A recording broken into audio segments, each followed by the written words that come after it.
దేవుని వాక్యం చదువుకుందాము. సామెతల గ్రంథము 19వ అధ్యాయము 14వ వచనం.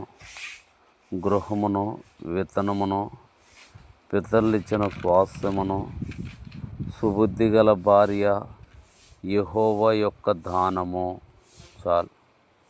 కాబట్టి దేవుడు మనకు దానముగా, లేకపోతే మనకు కానుకగా, మనకి గిఫ్ట్గా ఇస్తున్నటువంటి వరాలు మనం తెలుసుకోవాలి. గృహము, విత్తనమును, పితరులిచ్చు స్వాస్థ్యము, సుబుద్ధి గల భార్య యెహోవా యొక్క దానము.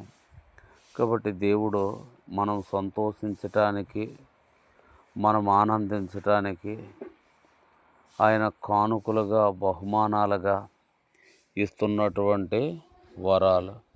కాబట్టి గృహం ఇచ్చేవాడు, విత్తనం ఇచ్చేవాడు, పితరుల స్వాస్థ్యం ఇచ్చేవాడు, సుబుద్ధి గల భార్యనిచ్చేవాడు, సుబుద్ధి గల భర్తనిచ్చేవాడు. ఇవన్నీ కూడా యెహోవా దానములు. కాబట్టి నేను కూడా ఇవన్నీ కూడా దేవుడు మనకి ప్రేమతో ఇస్తున్నాడు.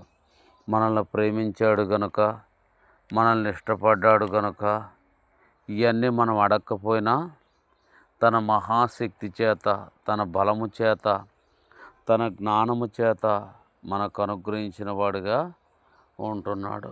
ఆనాడు ఇచ్చిన దేవుడే ఈనాడు మనకి ఇస్తాడు.